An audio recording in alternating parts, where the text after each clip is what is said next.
And maybe the one in the middle there, I don't know what's her name.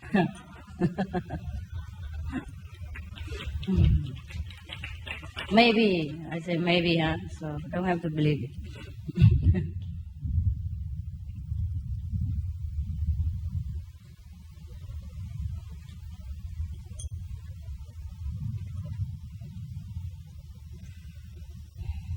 Did you have a good rest, good meal, and good meditation?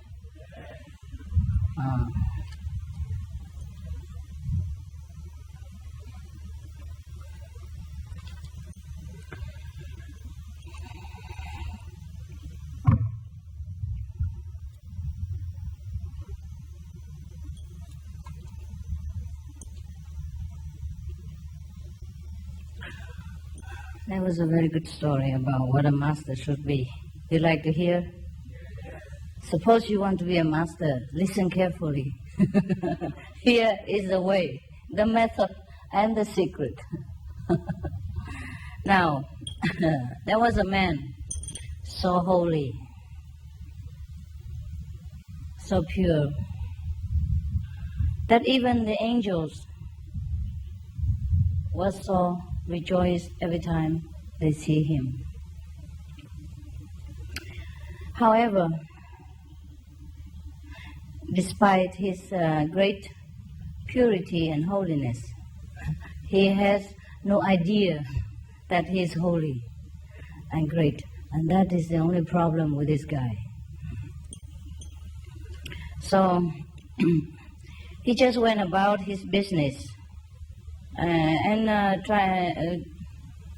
humbly distributing whatever good he has or whatever goodness he possesses, without even thinking about anything, just like a flower emitting beautiful fragrance without even knowing that she has fragrance. And it's like the sun diffusing all this warmth and beautiful, nourishing sun rays without ever thinking about it. So that was the way the man was. His holiness lay in this, that he forget each person's past and look at them as they were now and at the present only. And he looked beyond each person's appearance to the very center of their being, where they were innocent and blameless, and even too ignorant to know what they were doing. And he saw nothing extraordinary about his behavior or in the way he looked at people, because it was a result of his way of life, perhaps the purity inside or the way he led his holy life. So one day, the angel came to him and said, "We have been sent by God, and God have bestowed upon you favors that whatever you wish will be given to you. So ask now." So the holy man was very speechless and was at a loss of what to wish for. Stupid man, huh? If it were you, huh? If it were me too, what could we all wish? Huh? Like a better meditation hall, perhaps. At least so it doesn't leak when it rains. And then we don't have to move our holy cushion from one place to another and get scolded and that. And then what else could we wish for? My house, yes, the stinking paint odor would go away immediately, so that I don't cry every morning and have a hard time to put back my mascara on. And I can sleep better at night without headache, etc., etc. And that it doesn't rain so hard. It rains okay, but just like sprinkle, perfume, just to cool the air, for example, but not to flatten our tent like a pancake. Well, wow, we could wish for a lot of things, right? And well, on and on and on. So okay, I think we shouldn't be so greedy. We stop here. Otherwise, other people, non-practitioners, will think, what? They practice meditation and they always want so much. All right, we don't say it. So the man was speechless in his very innocent way and didn't know what to wish for. So the angel has to give him a kind of ideas, you know. They ask him, would you like the gift of healing? For example, the man said, no, I would rather God did the healing himself. A clever man. He won't do nothing. Yes. Okay, then we change our wish. We would say no. We rather we go to heaven and don't have to meditate even, Or God come and make the meditation hall for us himself. So the angel continued to ask him, would you want to bring sinners back to the path of righteousness? No. Oh, it's a funny man. No, he said, it is not for me to touch humans' hearts. That is the work of the angels. Then what does he do? Oh, I could say the same thing, and I'm finished. So the angels continue patiently, with all reverence, ask him, would you like to be such a model of virtue that people will be drawn to imitate you? Nah. Was the man astonished reply. What for?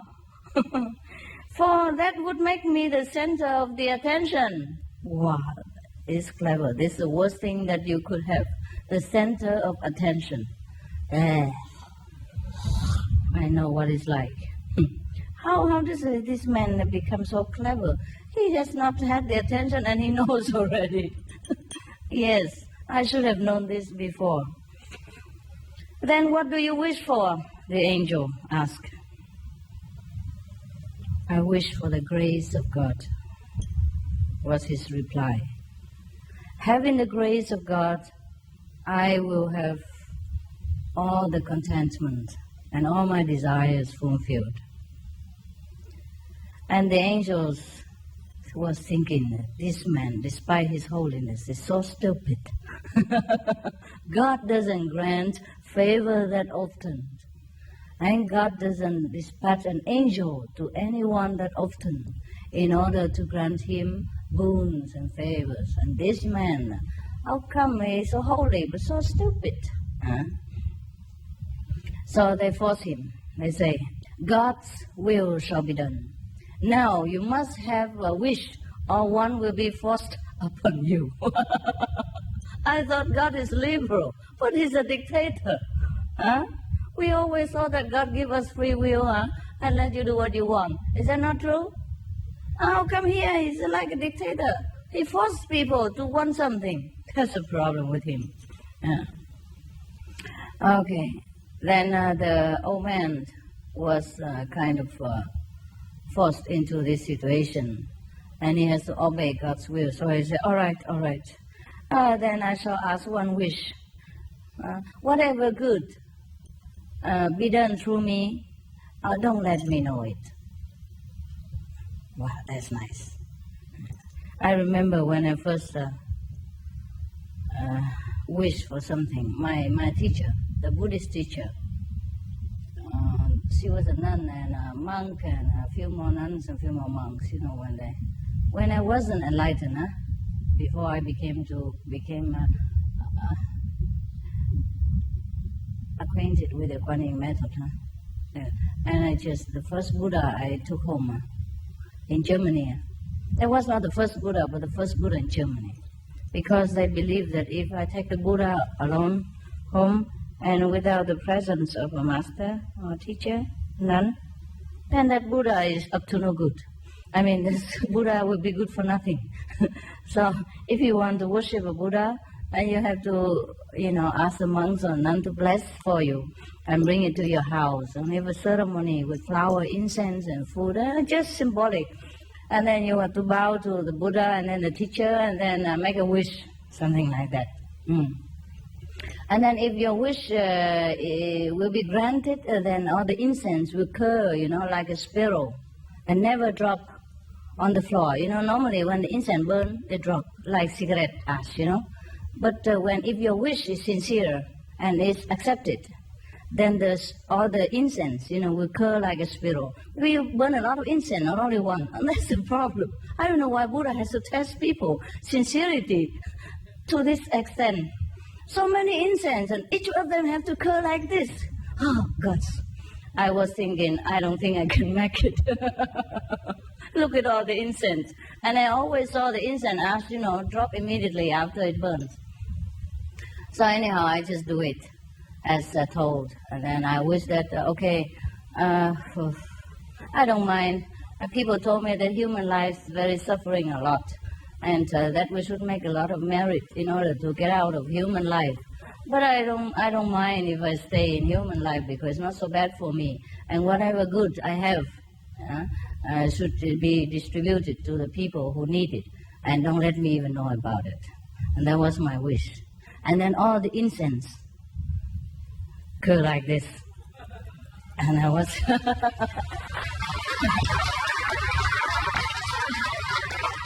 And I was thinking, my teachers, they bought a special incense for me. That was for sure. Special one, already curled. Already curled in advance. They're not the spiral incense. The incense stick very straight. And they have to curl by themselves with the ash, Yes, that's how the Buddha tests the people's devotion. But I was thinking it's the blessing of my teachers. Yes, they were very holy, these people, the Buddhist nun and monk at that time. The whole family has become nuns and monks, and I think they have helped me a lot in my time in Germany, teach me a lot of things, and I think they're very holy. And due to their blessings, the incense, they are not go straight or drop or just curl it. I think they have magical power, something like that. So they were very happy for me. They think, oh, whatever you wish will come true. And I suppose not to tell them what I wish inside. I just do it alone. So today I tell you, just to let me know that I'm very good. Okay, anyhow, you don't have to believe it.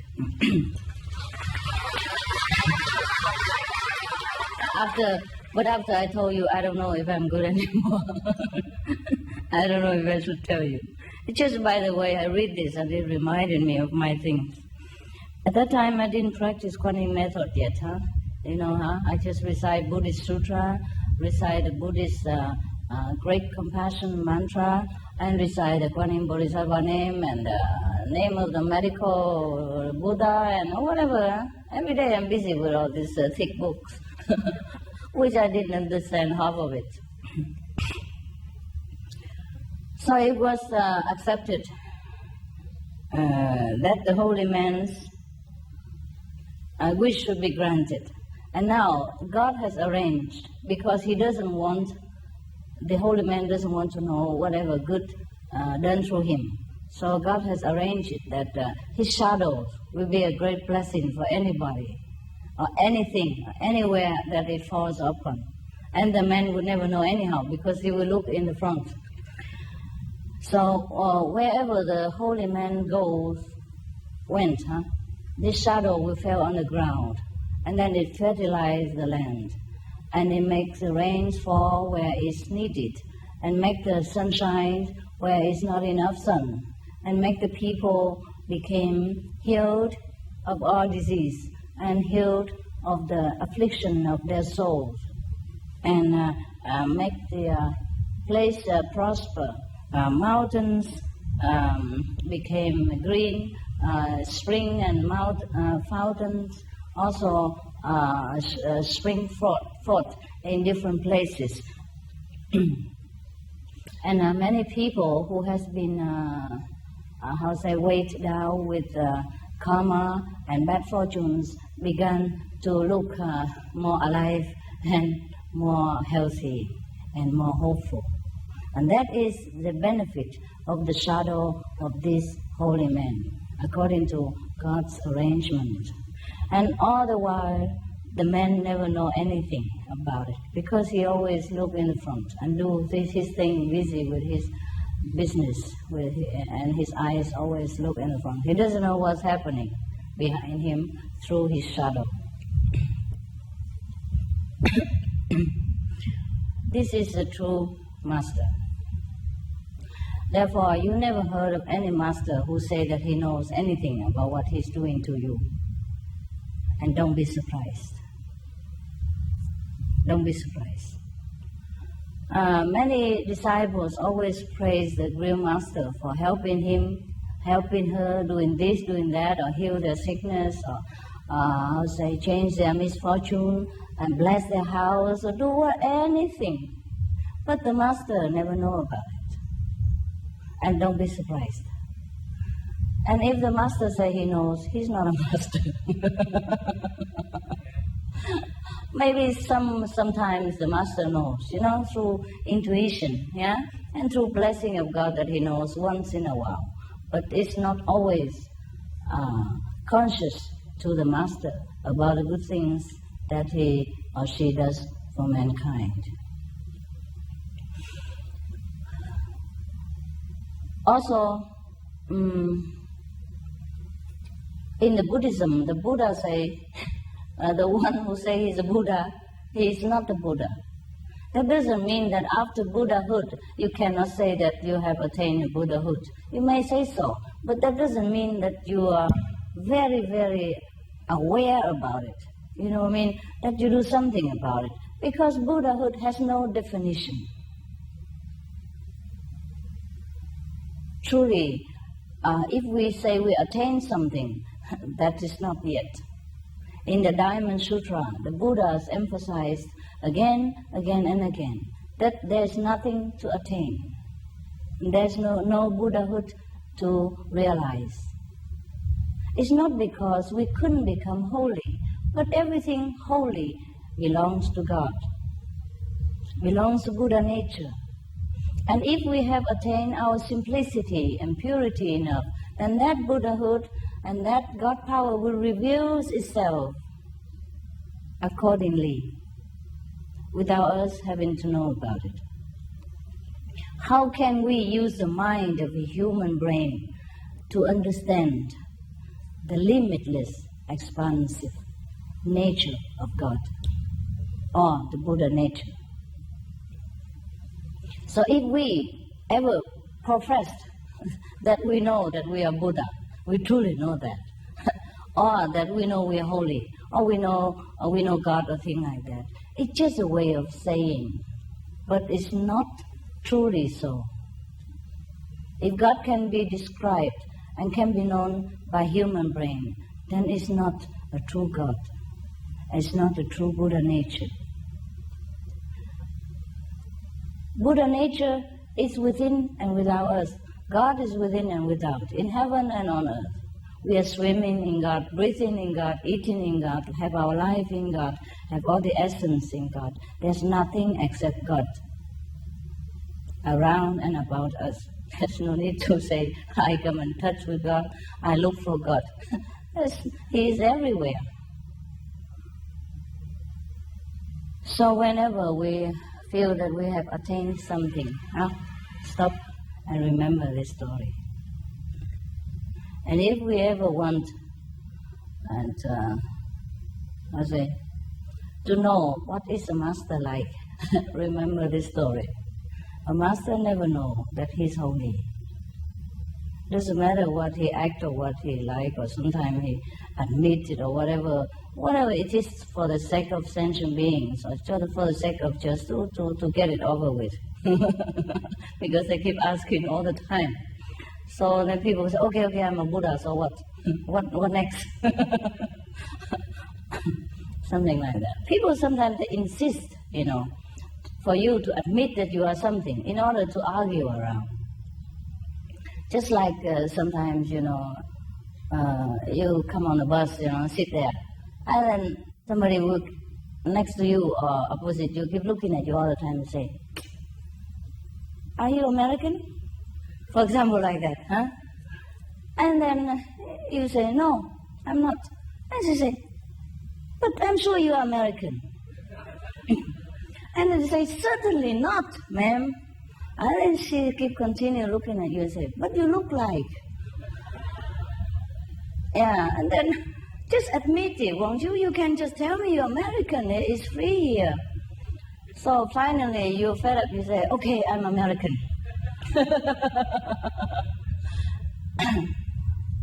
And then she keep looking at you again and said, "Well, at the second thought, you don't look like American." How about that? Yeah. Yes. When I first came out into the world and had contact with humans' brain, I was on and on about the blessing of Buddha's power and the Kuan Yin method and all that, according to their request. And then they keep insisting to me that I have to tell them that I'm a Buddha. I said, "Well, there's no need to say that. And I don't even know if I'm a Buddha." But they say, "You are the Buddha. You must tell us." Like the Sikamoni say, "I'm the Buddha," the one and only thing like that. You should say the same. And they keep insisting, pressing me on. After a while, I say, "Okay, I'm a Buddha now." And then they say, "But when I remember Buddha Sutra, Diamond Sutra," they say, "When the one who knows he's a Buddha, he's not a Buddha."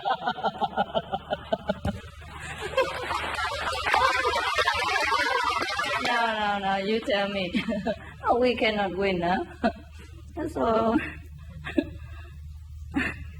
just know yourself, huh? Or don't know yourself. Whatever you're comfortable with is okay.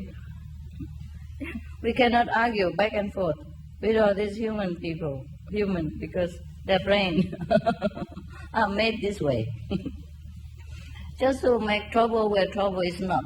Just to ask question where question is not necessary.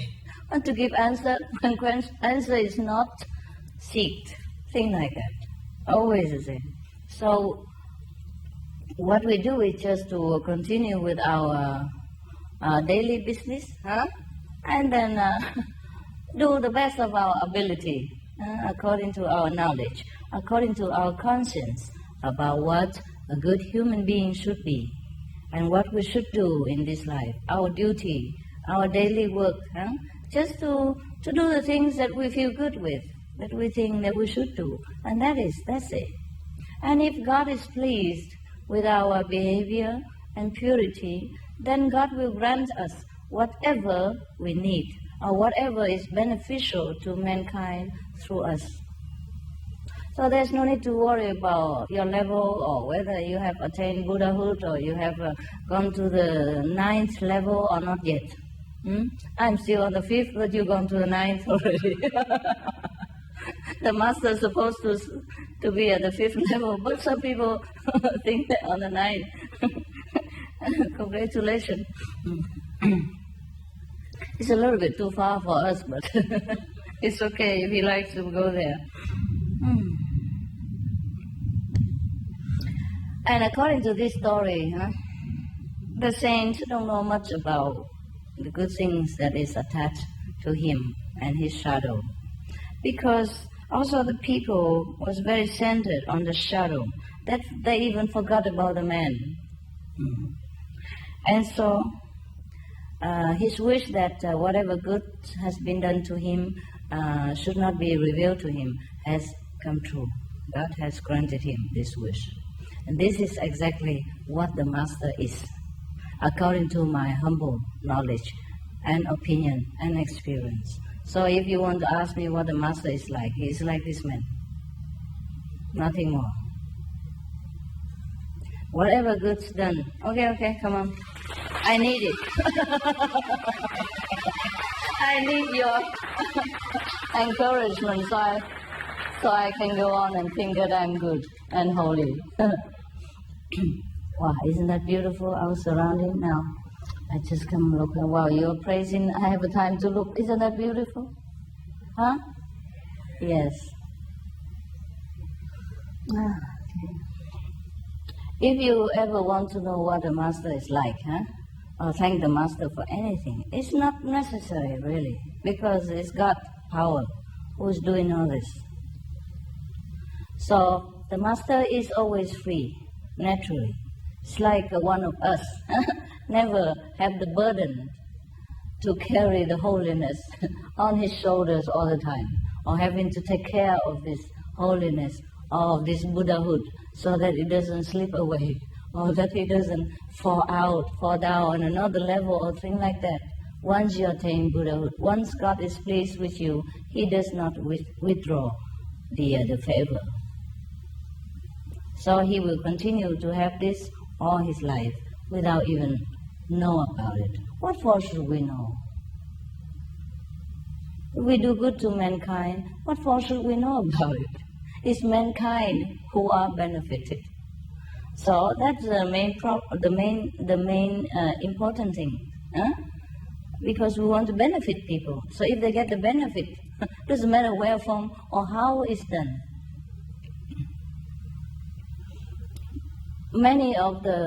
Not many masters on earth, but some of the masters that I met, the true master, they are like that.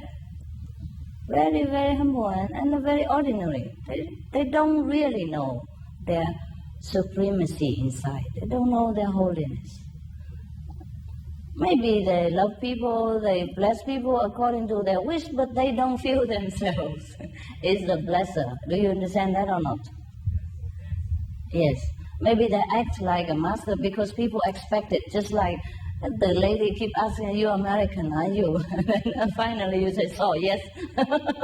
Just, okay, why not? Keep refusing all the time, make so much trouble. So the master is like that. Just act accordingly so that everyone is pleased and happy, and just to make things simple. Otherwise, the master never feel that he or she is a master. That's why I don't have problem integrating with you. But you have problem integrating with me, because you always carry a master in your head. And I don't carry any disciple at all in my mind. I look at you as one of a person. That's why I don't like it when you're too over humble and you overacting as you love me so much, respect me too much, whatever. I don't feel natural. Recently, I know a person, and I say, "Oh, you can be my friend, no problem." And for me, no problem, but for him, it's a problem. Because he always thinks I'm a master. I say, "I never think of you as a disciple." So something like that, So it has never any obstacle or obstructions or frontier in the beginning. But you always have problem being my friends. And that's why I don't have friends. Because you put me too high.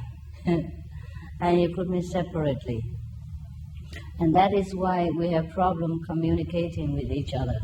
And that's why you always misunderstood what I tell you. Often. And that's why you don't do the thing I requested. Because you think whatever you do for me must be very special, extra special, whatever it is, and then it turns out terrible. Because you do it with the ego, with the way you think, not the way it should be done. That's why everything done for me is a mess. Always, never the way I want it. Simple and logical and common sense. They have to make so big deal about everything, and that I end up suffer. For example, the house, it's just temporary house. Okay, just put the wood together, that I have space, and I put my things, protect it from the rain. That's it. Because it's quickly done, and it might not live again later. So why have to paperwork and paint and all that? Make me suffer every day. Just because you think it should be done that way. I didn't request. I just request my thing put in there for me. That's all. I know that the place is temporary. I don't have it painted color or paper wall or nothing. This is not necessary. All the paint when it's new, is poison. And I have to suffer like this for at least a week or 10 days because of your good intention that often pave the road to hell. This is very impossible. That's why to be a master is such a difficult job, and such a suffering position, because people heap upon you their own opinions about what a master should be, what a master should have, what a master should like, what a master should live. That's therefore the master, it becomes like a prisoner in your heart. And when it's so many hearts put together, the master is finished. The worst criminal have only one solitary cell. Is that a solitary cell? But a master have thousands, 100,000, millions of solitary cells to live in. Do you understand? Because our mind is very narrow and limited. The love in our heart is a human made. So the master have to stay there, and do what the way we think. Otherwise, we give the master hell. Like you don't expect the master to do this, you don't expect the master to wear that, you don't expect the master to speak like this, and and you give this rejecting and refusing atmosphere to the master every time in your heart. And that's how you make a master a prisoner in your frame, in your narrow walls of your mind. And that's how the master have to suffer.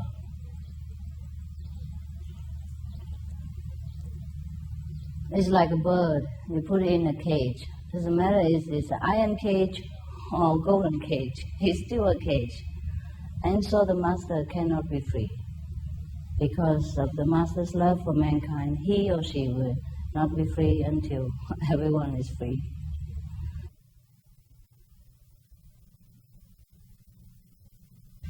There's no problem. Just so to let you know what is it like. Because you always ask me, what is like to be a master? And what would the master feel like? Or how is it? What made of? What is a master made of?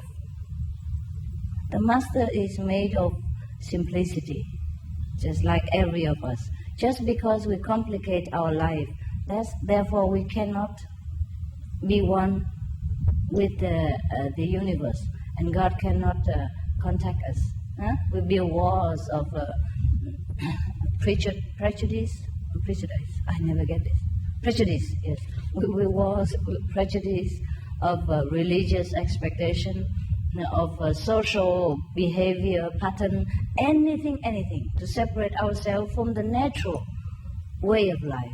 And that's why we could not become a master. Originally, everyone could. So as long as we still occupy ourselves with such thing as, what other people think, or what a master should be like, we can never be one. Just drop every ideas, be as a child, and then you will know what it's like. But it's better still that you don't know people and you don't go out teaching, you don't lecture and all that, because then you're finished. People will surround you with all kind of trouble, all kind of walls and frames. That is very difficult to move in your life. You still can try, but it's difficult and a lot of suffering mentally. Inside, not the outside. Outside you don't see much. If some people cut your arms or bruise your legs, people see it and sympathy with you. But if it's bruised inside, very difficult. No one knows. Okay, any special question you think of today? Everyone's happy? Oh, good. Me too.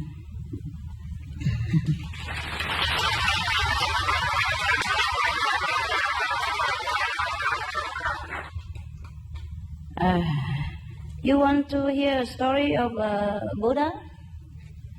Previously.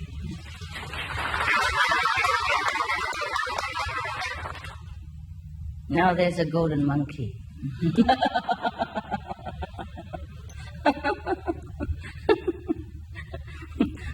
Once upon a time, when the Buddha was still in the transmigration cycle of 84,000. He was a golden monkey in the Himalayas. He was very big, huge, a giant monkey and the king of his troop. The troop of this monkey village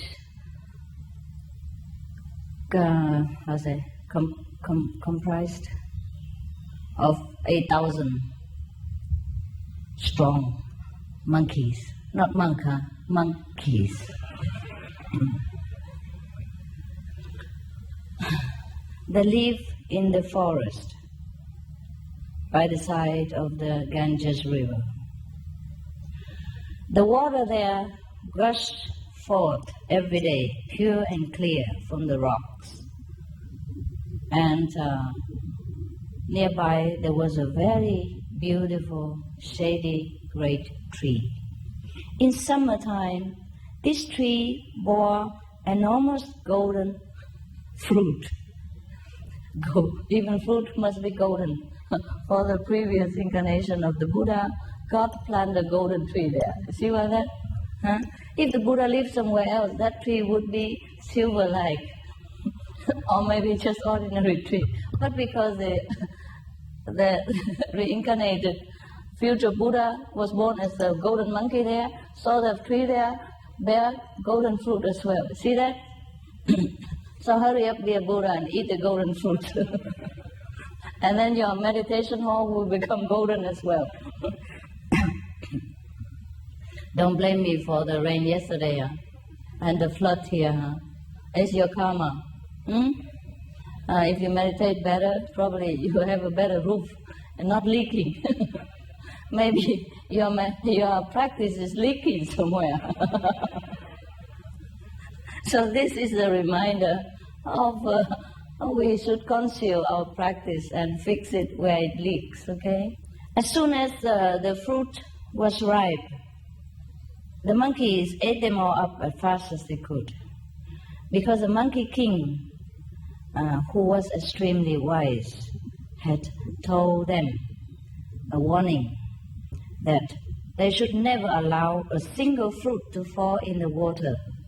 Because when the fruit falls in the water, the currents will carry them downstream.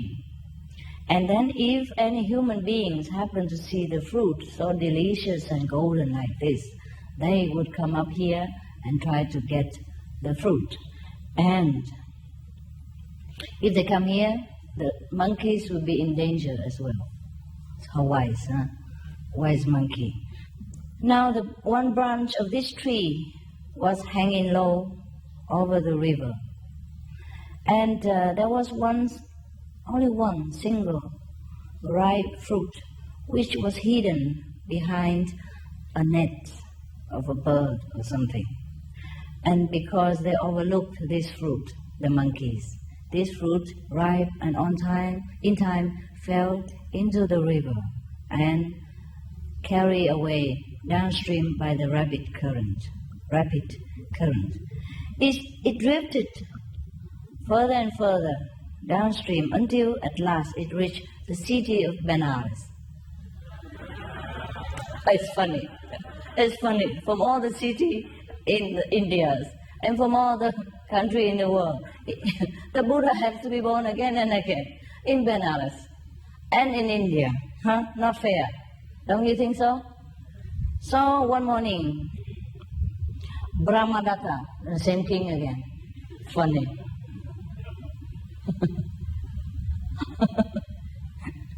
The king of Benares. He was bathing in the river.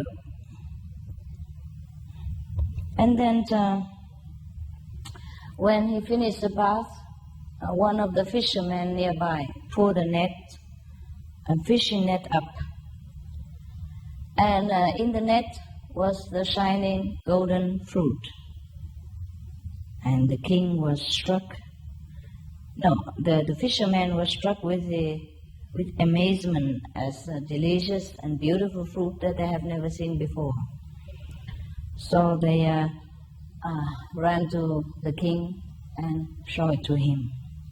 The king looked at it curiously, and because he has never seen such a fruit before, so he asked him, "What kind of glorious fruit is this?" And the fisherman, who only knew how to catch fish, don't know anything better, they said, "We do not know, sir."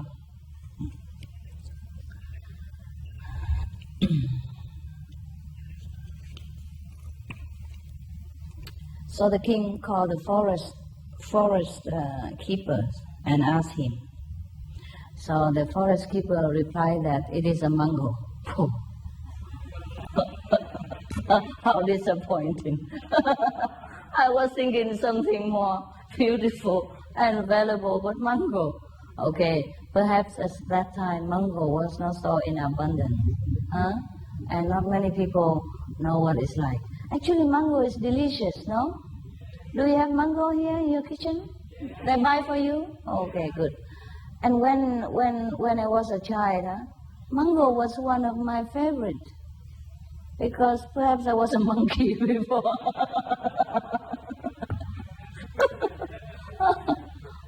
Well, I still have some hair. Don't you see? That was leftover from the previous reincarnation, I guess.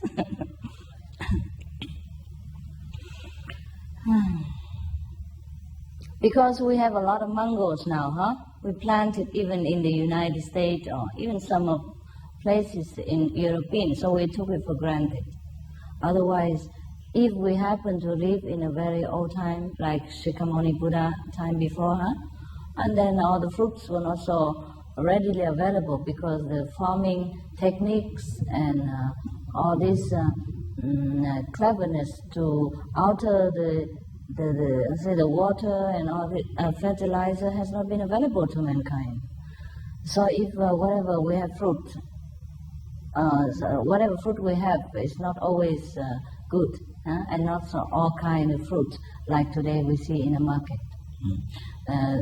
Thus, this mango fruit has not been known to the king. And it's golden, It's really golden. It looks like gold, the mango color. And it tastes delicious. Oh, I have not had my lunch yet. I feel water coming.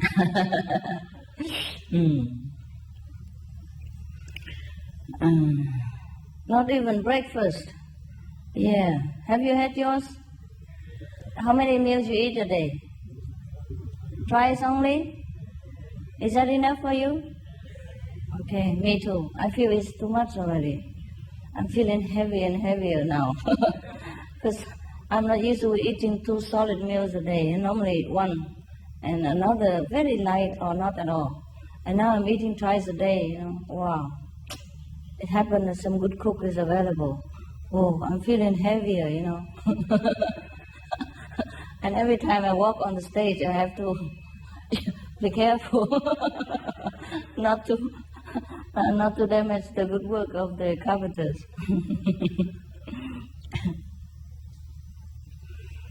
So the king asked the foresters, where does it grow, this mango?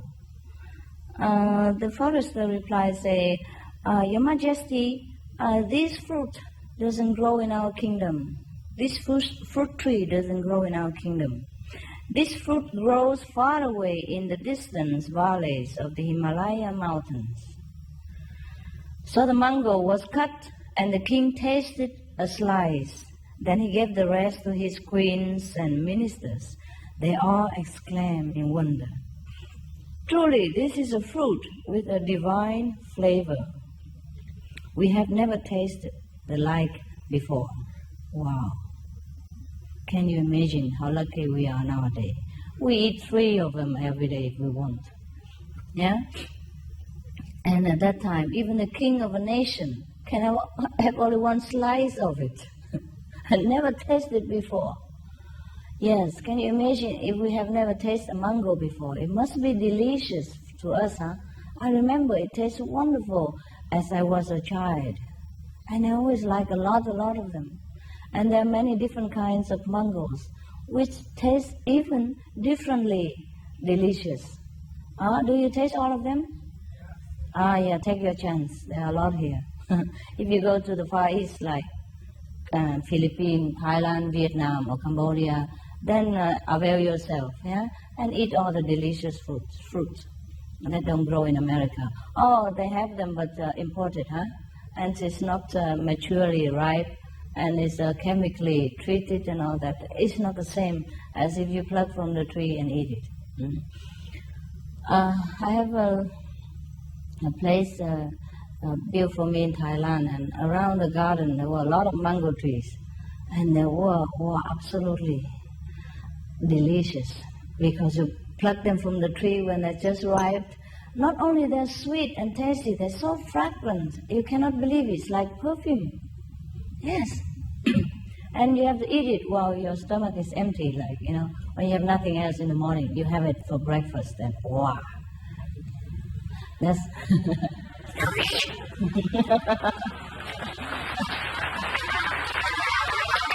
that's the reason why the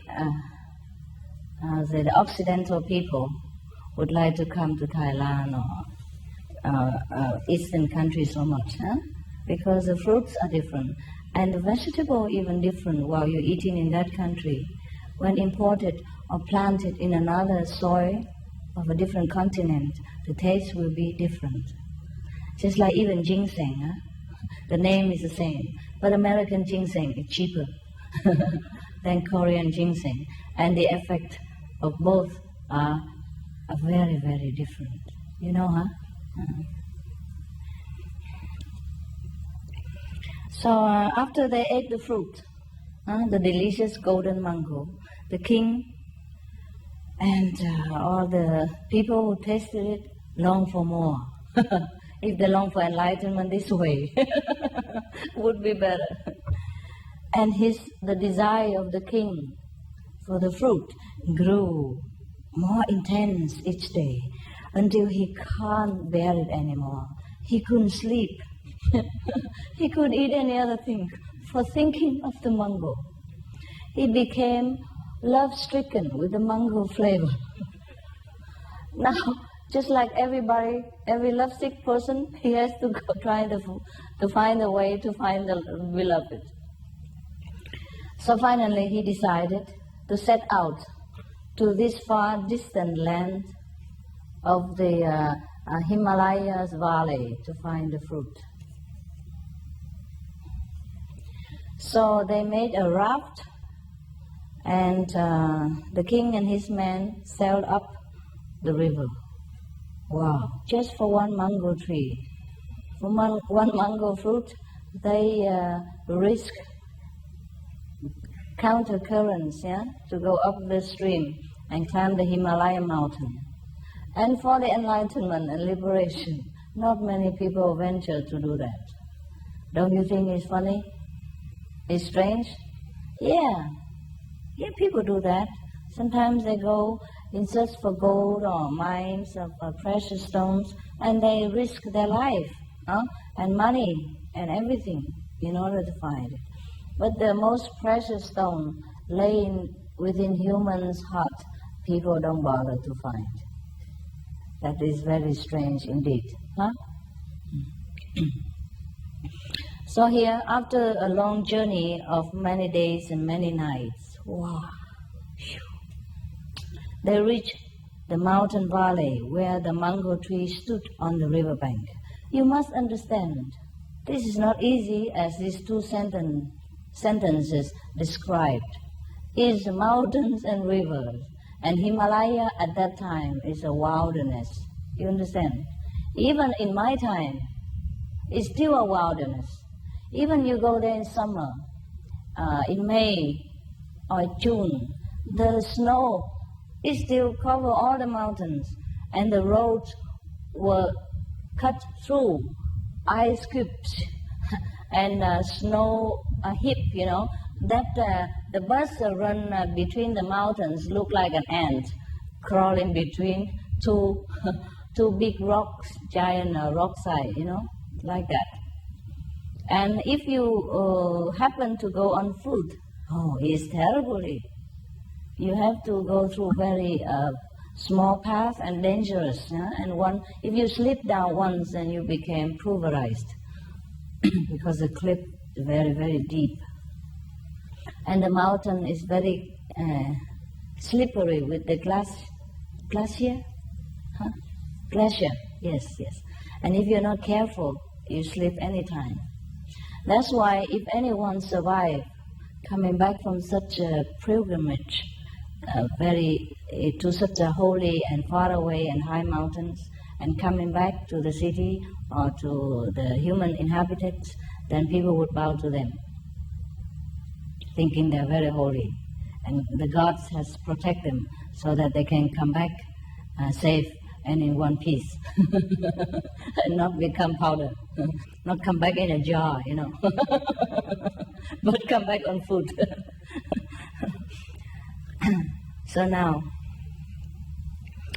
when they say that after many days and nights of traveling, to the Himalaya Valley, you must imagine extra hardship and troubles that the king and his ministers have to go through in search for this mango fruit. There is no road, no paved road there, and even the horses cannot go in many places. So even if the king took the horses with him, he cannot ride. The horse will sleep and die. He cannot be used to this kind of small path like this and slippery glacier. So it is very difficult places to go, the Himalaya, especially in such very holy places and remote areas where no human beings set foot, or they just set foot in summer for pilgrimage and nothing more. Only summer, a few months, 2-3 months. And winter, the road is all covered with snow, as high as mountains. Nobody can travel.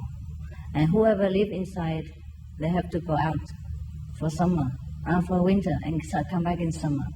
Only some of the army's unit will be stationed there with their provisions, to last whole winter long.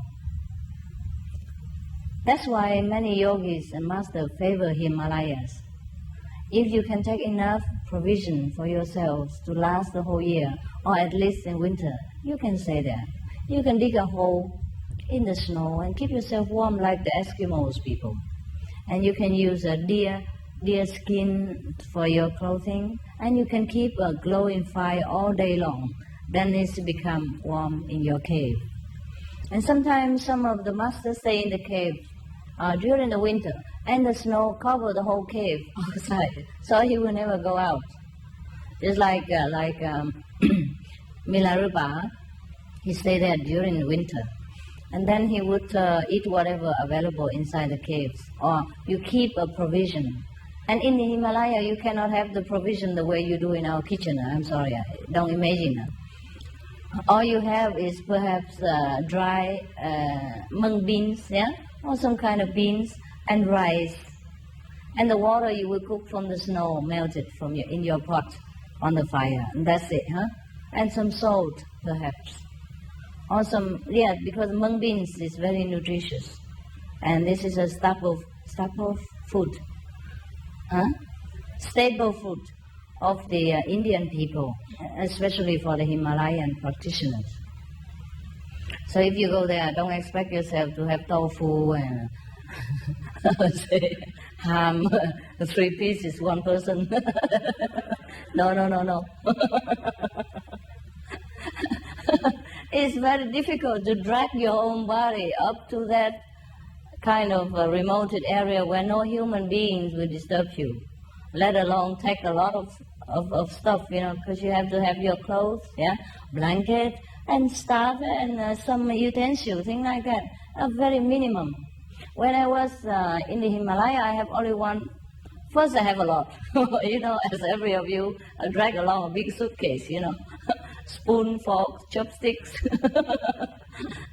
chinaware, or whatever from the kitchen, and a big sleeping bag, and a lot of clothes. And as I go higher, the things become less. I can't carry.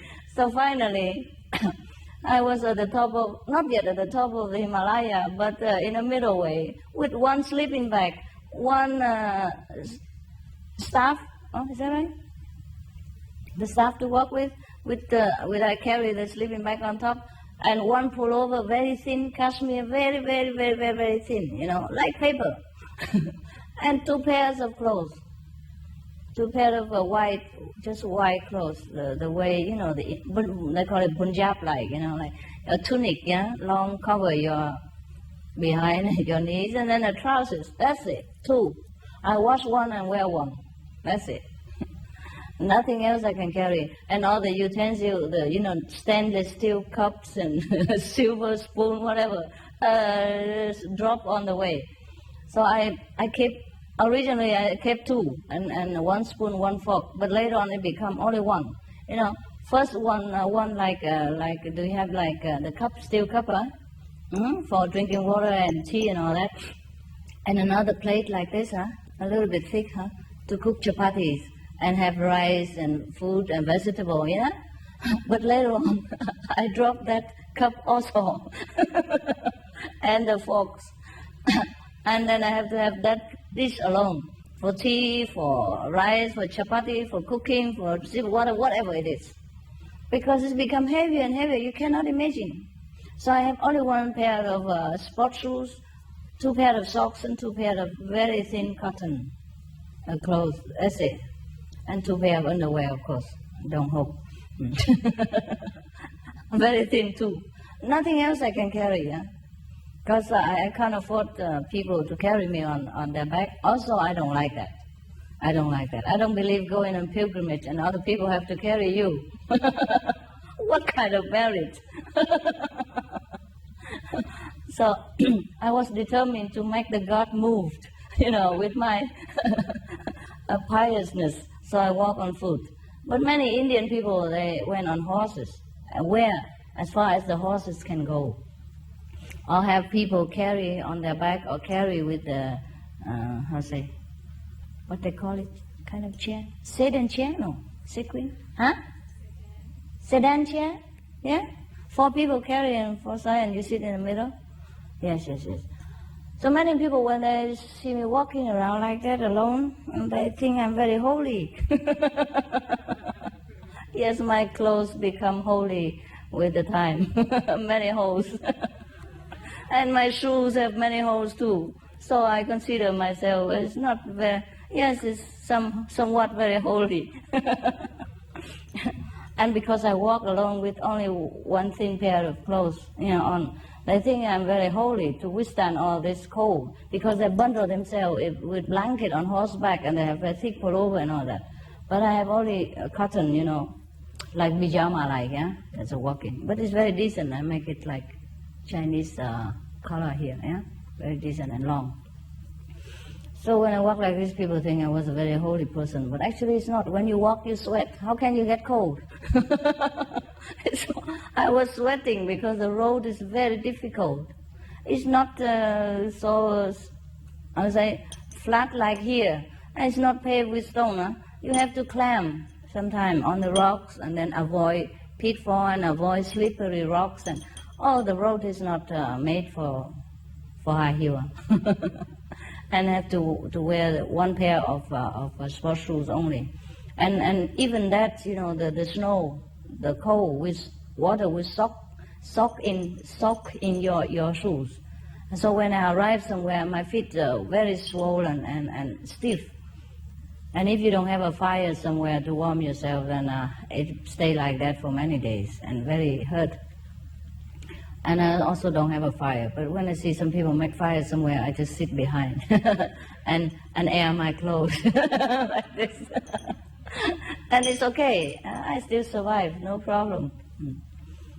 Why I talk so much about that? Okay. Just to let you know, it's truly like that in the Himalaya. It's not just they say, many days, many nights journey, and then they arrived. It's not that easy. Because during the journey, you don't have a tea houses or restaurants or nothing like that. You have to bring everything with you.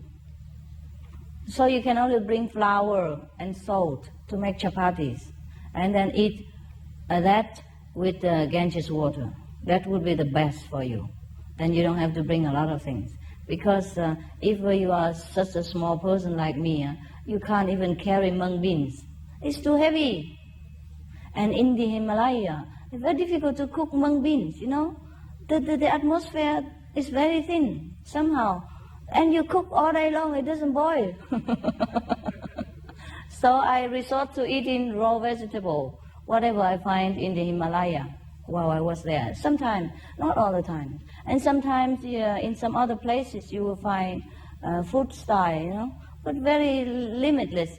Like we put probably 4 pack of cookies, yeah, and 1 pack of tea powder, and a pack of half a jar of milk powder, and that's it. If they serve about 2-3 persons, their provision finished. That is a supermarket in Himalaya.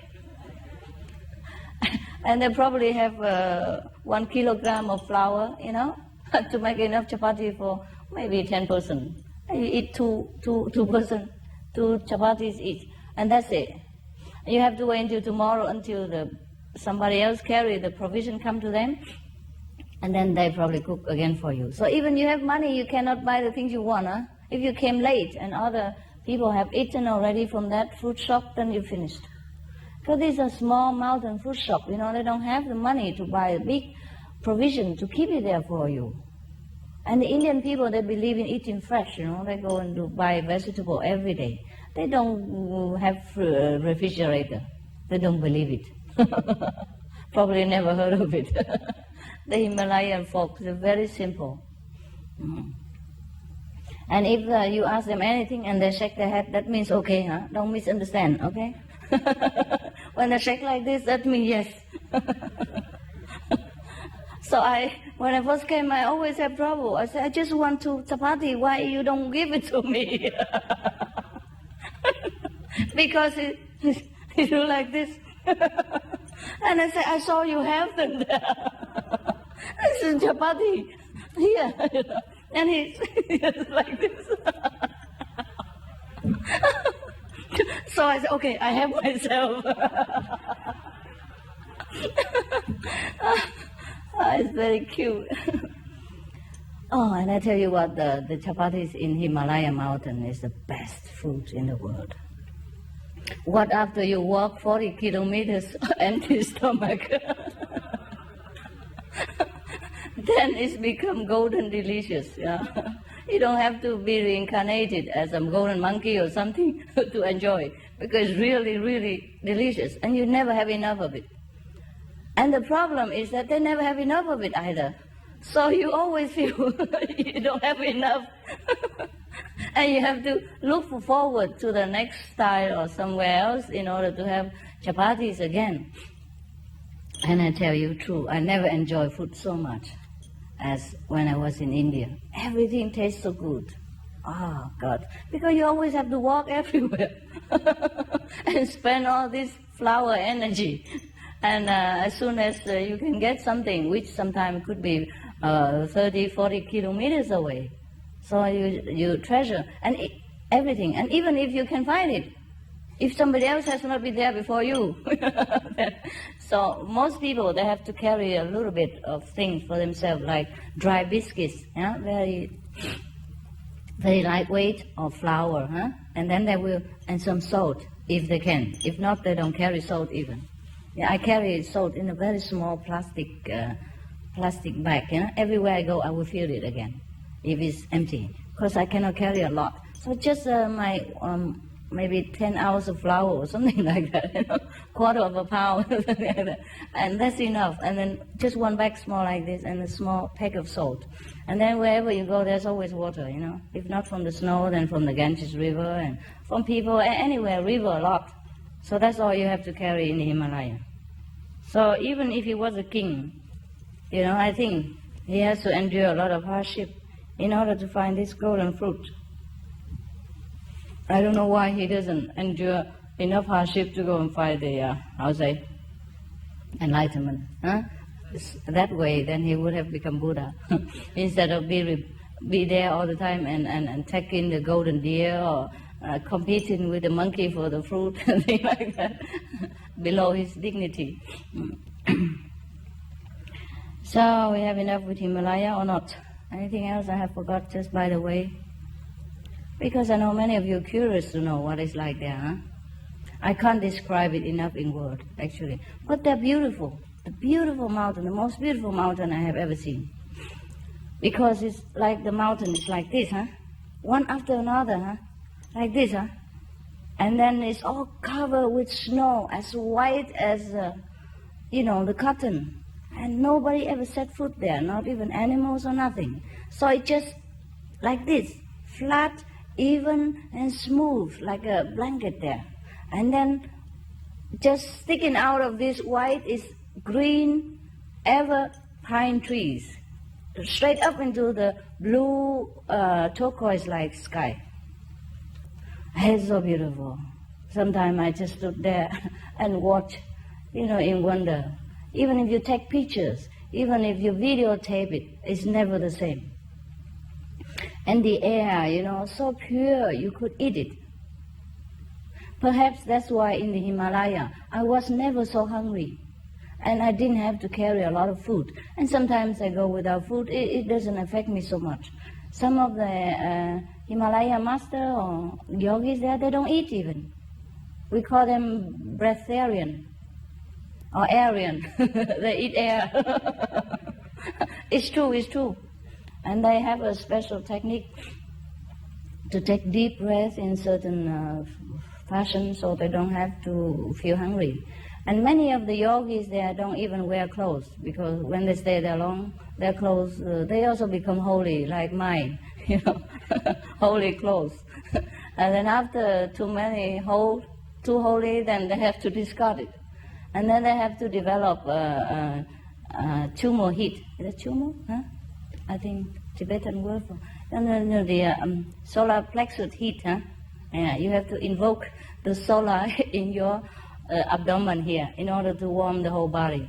And then so most of them look very pink and very healthy and fat too. Huh? They eat air only. Very pink and fat. And don't wear any clothes. Just walk around like that. Fancy if I do that, huh?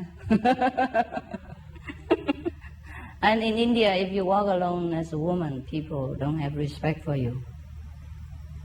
I don't know why. So in India, if you're a woman, you have to walk out with your brother, your sister, your daughter, your dog, your cat, whatever. But don't be alone. I didn't know this. And I didn't have any companion, so I had to walk everywhere alone. Sometimes I encounter problems, but it's not so much. I deal with it. Kung Fu.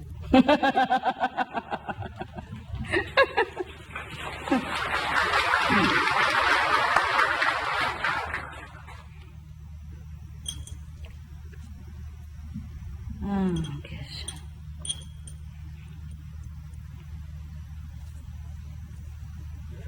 So okay, let's go back to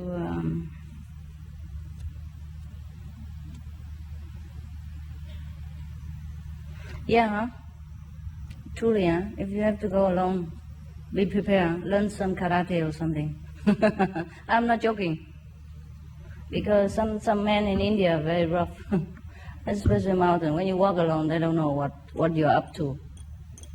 So one day I was meditating, and then there was a man come and just touch my, talking to me in Hindi. I don't understand. So I tell him, get out, I meditate. And he's still going to touch my cheek like this. So I keep telling them in English, say, no, out.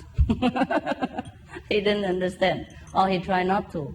So I just give him a, a blessing from one cheek.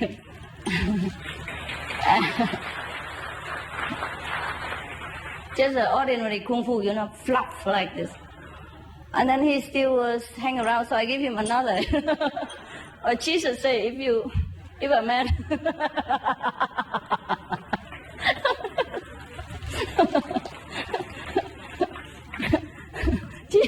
Jesus said, if you slap a man on one cheek and if he give another cheek, you slap it too. So, so I practice what I learned. A good disciple of Jesus. So after the second kung fu slap, he understood and he left. So after that, I have to put on my sannyasin cloth, the saffron robe, so to let them understand to stay away from me. Otherwise, I don't like practice kung fu every day. It's tiring. Besides, I only eat chapati and mung beans. My kung fu power is not very great. And if I keep using kung fu like this, I don't think I can walk anywhere.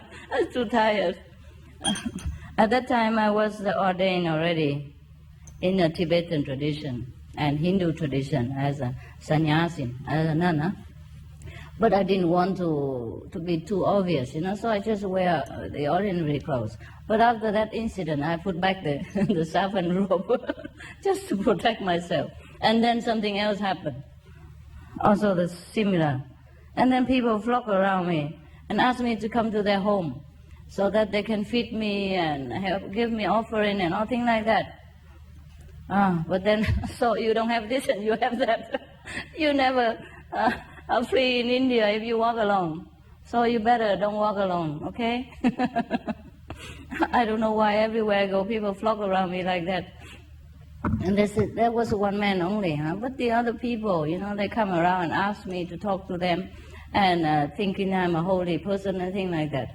And one of Indian mother, she lived in Bombay.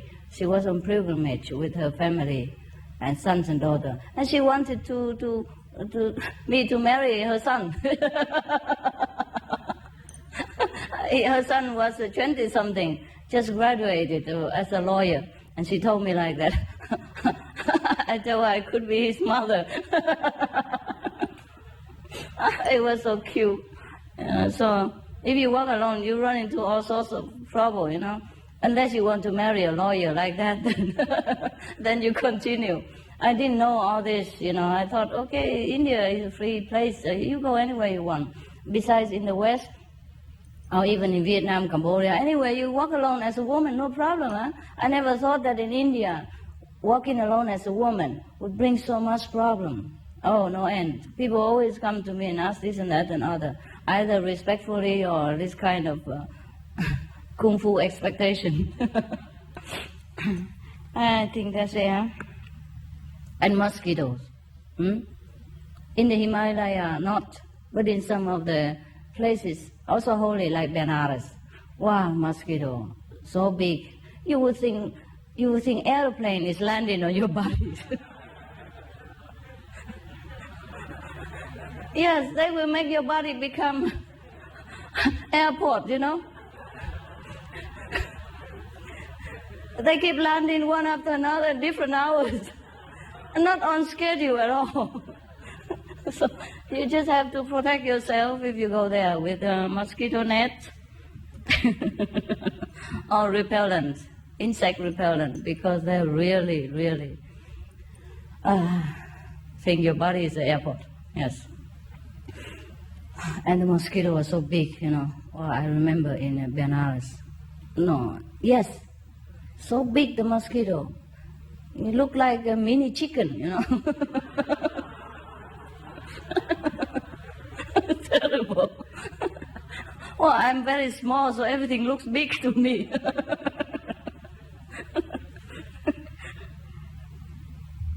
And it's not easy to buy insect repellent anywhere you want to go, Especially you just came down from the Himalaya. And if you go to the Himalaya and you come back, you feel weird, as if you're walking on a cloud or something. Perhaps the air there is different, so thin or pure. When you go back to the plane again, you feel like you're drunk. Yeah, or maybe because they cooked some food for me to eat there that I became drunk for 3-4 days. You never know, they cook all kind of food for you. Vegetable, okay, but maybe from hashish or something, plant. They eat it. In India, hashish is not a drug. It's vegetable. And mosquito repellent. So they probably, sometimes they would gather the dry leaves, yeah, and smoke it up. So if you sit near there for meditation, you're surely in samadhi in no time. And sometimes I don't know what it is, you know. I thought it's just some fragrant herbs to repel the mosquitoes, so I just sit there, unsuspected. And then I wonder why my head became like this. I walk, you know, like a yo-yo, you know what it is? Like this. It feels very weird. Because sometimes you stay in a temple, some temple near the Himalaya or during the journey. Sometimes you see monks and nuns live there, and they smoke hashish too. And you would not understand this, so you did not know. Probably you will be affected by sitting nearby or something like that. Or they would cook it with your tender leaf for you to eat. And they're used to it, so no problem to them. But if you eat after that, you feel, oh, weird. The master blessing or something. You feel dizzy, yeah? And very light, walking very light on the ground, like walking on a cloud. So there are so many things you should worry about. And there's no toilet there, huh? Ladies and gentlemen. So normally I would wait until dark to go out. But then when you hear the roaring of a bear or something, then you forget everything else. And either you run or you froze. Because at night there's no electricity there too. And you don't always have batteries enough for your torch. And after you climb for maybe a few hundred kilometers up to the mountain, then the torch have to be gone too. Because heavy is another burden. Everything must go. Everything must go. The same with enlightenment. The higher we go, the less we must carry with us. We just have to throw away. Or we stop there. Very, very similar to that situation. Nobody tell me don't bring this, don't bring that, but I throw away them myself because I can't carry anymore. The higher you go, the heavier things become. Maybe the gravity, huh? Or because your feet has become heavy and swollen with the snow water in your shoes, or because you don't eat enough nutrition, or because it's too cold, you spend faster energy than you normally would, or because what? The hate and the tiredness too. But it was fun because at that time I had only God in my mind. I have no fear, no thinking, as if my mind has been numb from fear or from anxiety, nothing. But now if you ask me to go back there again, no. Oh, even you give me $1 million, I don't go back there again. Oh, now I think about it, so scary. I must be blind and deaf in order to go there alone and walk many miles like that, alone in the mountain, in search for masters or God's blessing or what. Every holy places in India, if I could make it, I go there. And I don't have companions, so I had to go alone. And going alone is a lot of risk. But God protected the stupid and the blind like me, so nothing happened. And I still came back to see you. Thanks God.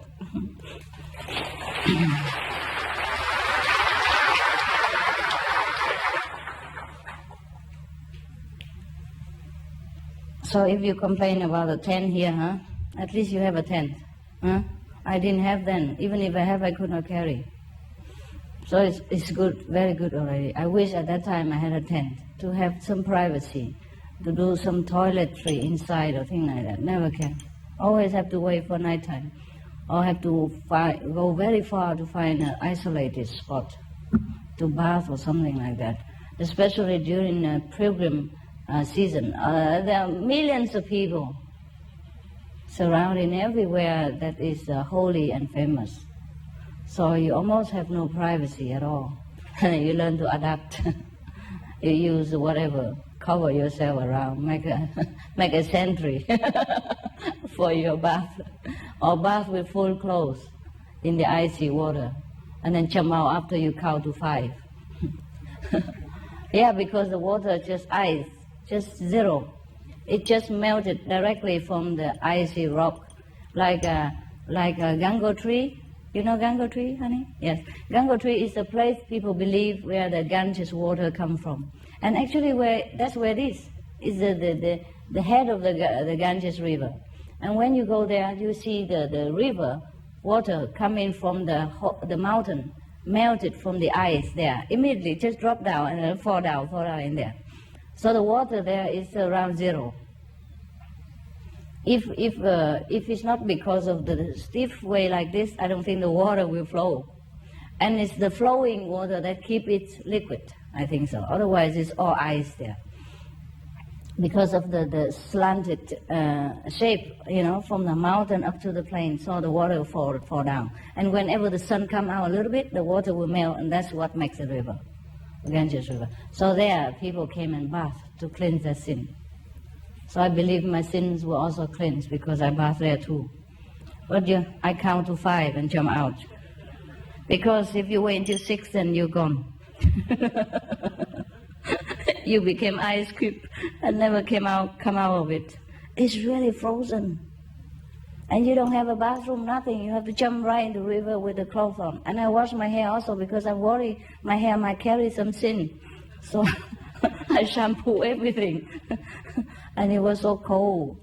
You really have to count, You worry that if you don't count, you stay there forever or flow down. Because it froze, the whole body suddenly became like stand still. So you have to jump out quickly, And you have to wait until there's a sun in order to bath. If there's no sun, you're finished. So when I jump out of the water, icy water, and into the sun, wow, it's like the whole body blooming with flowers. Yes, all the cells.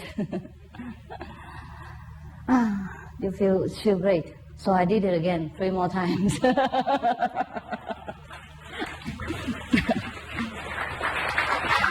Just to make sure that all the sins have been washed away. I never know how much sins I have, so I just wash them all, head and toes. Most Indian people, they don't dare do that. I don't see them jump into that water.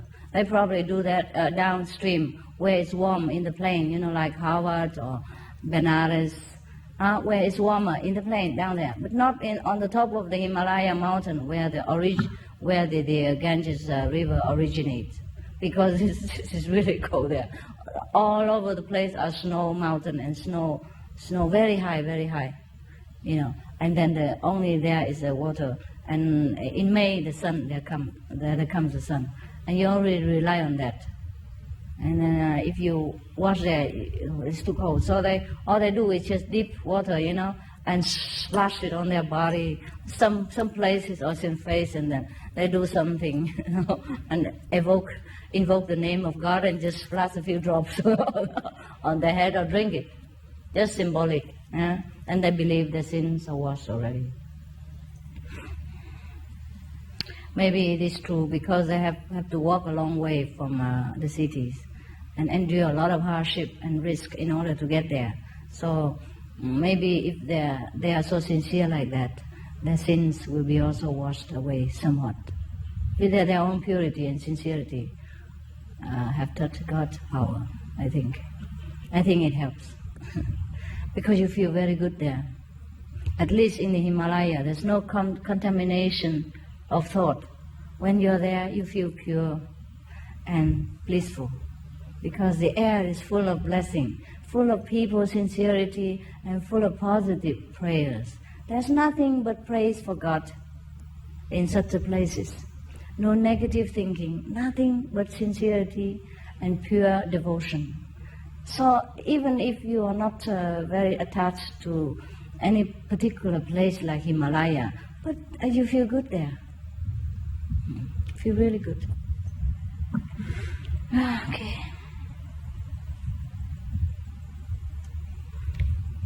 But I was sad too one time when I saw the people walking there barefooted. Some of the laborers who carry people, and they don't have shoes.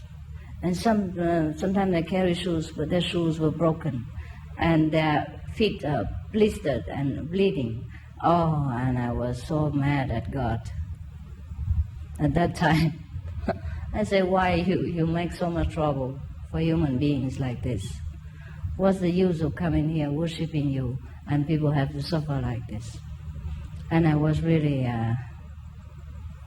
very hurt, you know. So I walked down the mountain crying. And then I was crying. And then when I came down the hill, and there was a monk who pitched his tent there. My Indian tent are very simple, just a roof with a plastic sheet.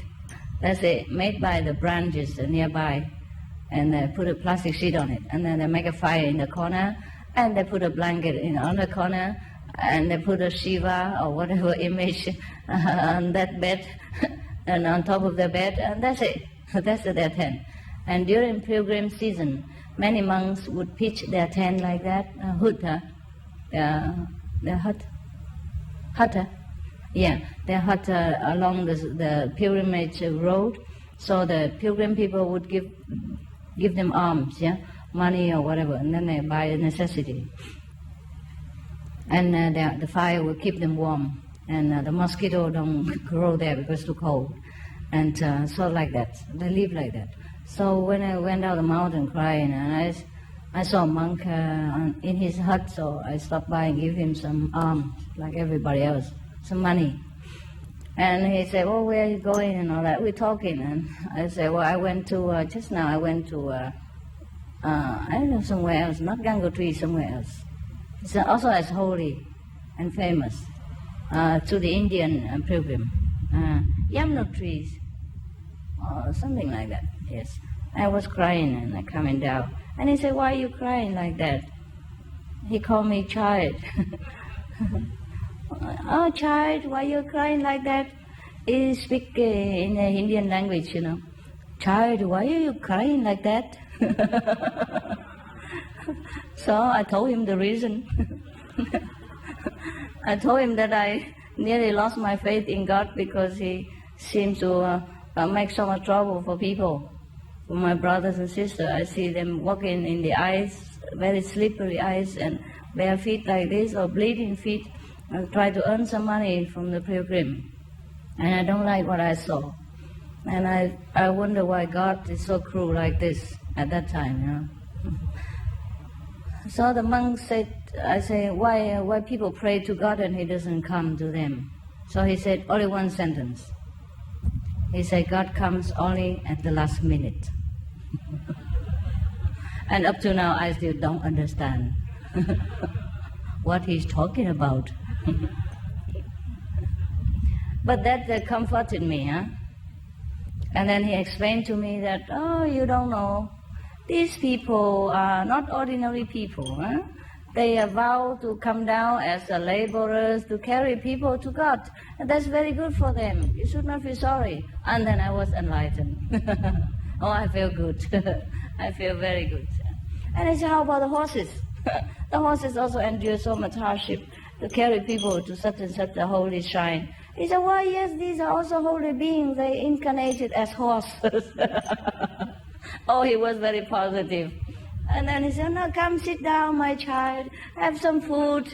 Yeah, and he gave me some prasad, you know, blessed food, sweet, you know, and I was very happy because I have some sweet, and it's okay. And so after I pay respect to him, I just went down the mountain and felt better. And then when I went down into the temple, and they also treated me so nice, and later they gave me an ordination name in Hindu. What? Mandakini Giri, something like that. There's a river called Mandakini. Huh? Mandakini, yes. Because I was there near the river Mandakini, sitting there. And there was temple monks inside there. And later they ordained me to Hindu.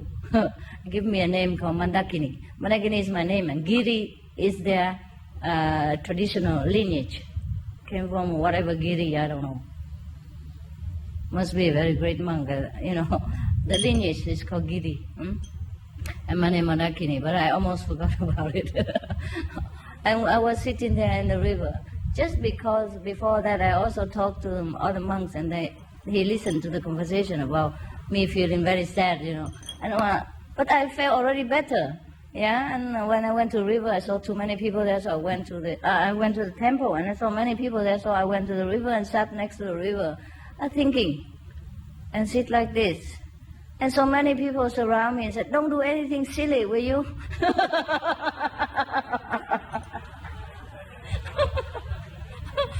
I was thinking of God and meditating, but because I sit next to the river, on top of a stone, very deep place there, deep water, so they surround me, "Don't leave me." They never left me again until I went back to the temple. And all I wanted was some quietude and solitude and silence to meditate after a long journey and tiredness. I don't want to see people. And they worry that I jump inside or something. Oh my goodness. And so I never had my silence and quietness again. They keep following me everywhere since that day. It's terrible. So I had to leave that temple after some time. Okay, let's go back to the mango, otherwise you are exasperated. You want to eat the mango. Wow, I nearly finished. Okay. So we go back to Benares, huh? So after a long journey of many days and many nights, the king and his retinues reached the destination. And they saw the mango tree grow next to the riverbank. So they all went down and had the delightful feast of the rich, juicy mango. When the night came, the king lay down to sleep at the foot of the tree, reluctant to leave. And they made a lot of blazing fires around to keep the beasts away. Late at night, when the king was fast asleep and all the guards were dozing, then all the monkeys and the king came. The king of the monkey came. And they jumped from one branch to another to get the leftover fruits and eat them. And the king heard so much noises, so he woke up, because 8,000 of them, can you believe it? But this is exaggerated. How can 8,000 monkeys eat from one tree? With all these kings and centuries and all that as well. There must be a very special tree, huh? Indian stories are like that, full of mystery that you have to solve it yourself or imagine. Just like all the time the Sakyamuni Buddha born as a golden wat, and right in Benares, in the same dynasty, and meet the same king and queen all the time and have the same trouble again all the time with them. He could have told them, "Next time I will incarnate as a monkey, just leave me alone." It's the same king, huh? So the king was awakened by this noise of 8,000 monkeys and the king. So he told his soldiers to get up and surrounded the trees and get ready with the bows and the arrows. They want to shoot some monkeys in order to eat them in the morning. He said, "In the morning we will eat the monkey flesh and the mango." Monkey and mango would be very nice. He said like that.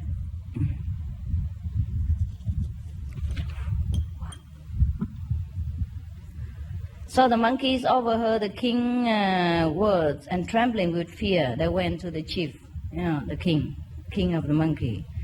And they said, "Oh, sir, you have warned us, but because we didn't know there was one fruit which has fallen into the river and carried down the stream. And now the strange men come here to get the fruit. And their leader even want to eat our flesh. So they order his archers to shoot us. The tree is surrounded and we cannot escape. What are we to do?" So the king monkey said, "Do not be afraid, my children. I will find a way to save you." So he comforted them and then jumped over to another side of the river. He got a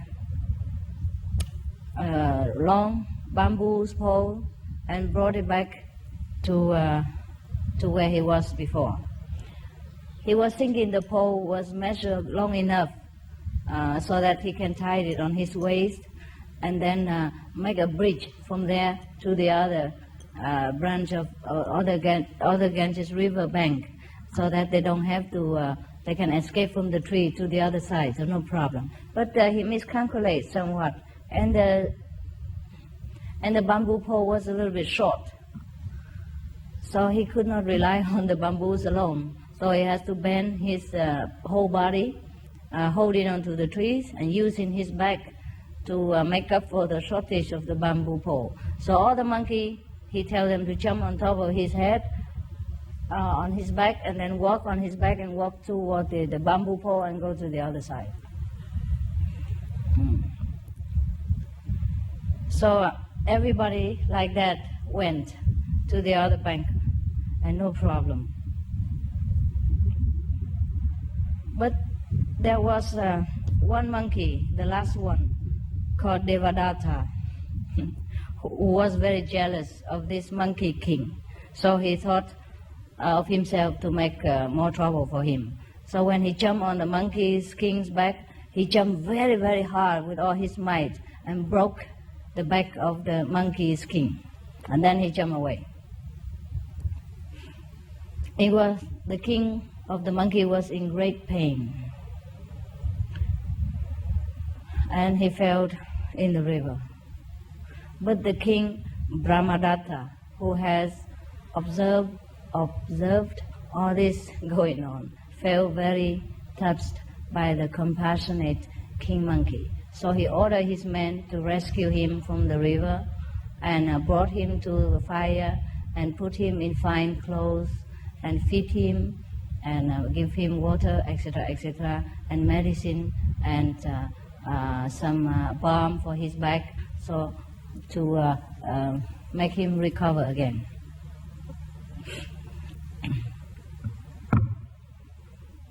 And then he will ask him, when the chief of the monkey regained consciousness, "You made a bridge of your body for the monkeys to cross. In doing so, you have given your life. What are you to them, and what are they to you, O great monkey?" The dying monkey replied, "Oh, your majesty, they were my children, and I was their chief and guide. They loved and trusted me. I do not grieve to leave this world, because I have gained my subjects' freedom. If you would rule well, remember that the happiness and welfare of your people must always come first." Saying this, the monkey chief closed his eyes and died peacefully.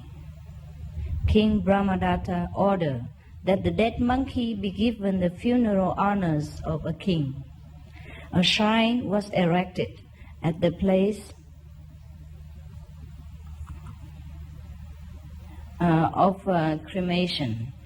Torches were burnt there, and offering of incense and flowers were made. When the king returned to Benares, he built another shrine in honor of the monkey chief and commanded all his subjects to pay homage to the memory of so brave an animal. All his life he remembered the last words of the monkey chief and ruled his people wisely and well. Finished.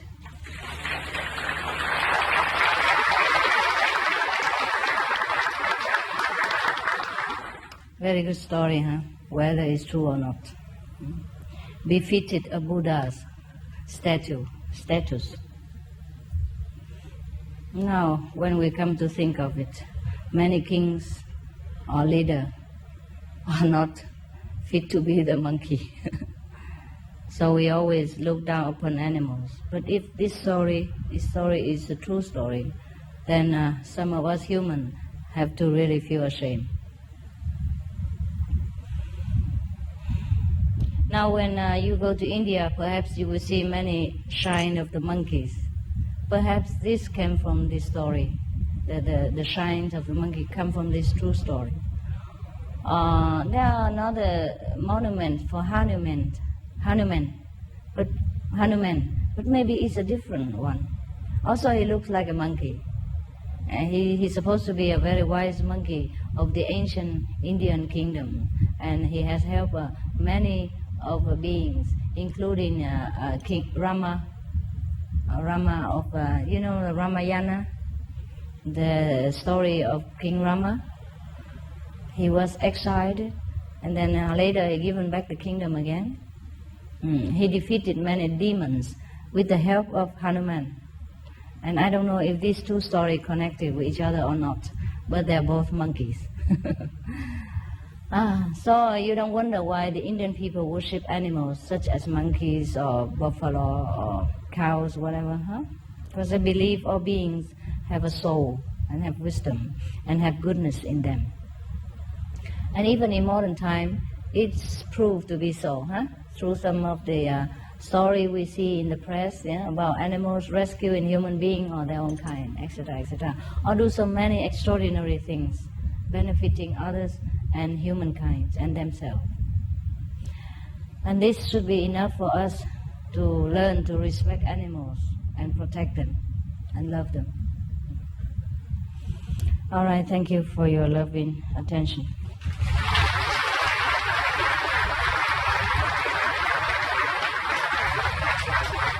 Now pretend to meditate for 20 minutes until lunchtime, dinner time. 4 o'clock dinner, right? Okay. So pretend to be holy for a while, huh? Together.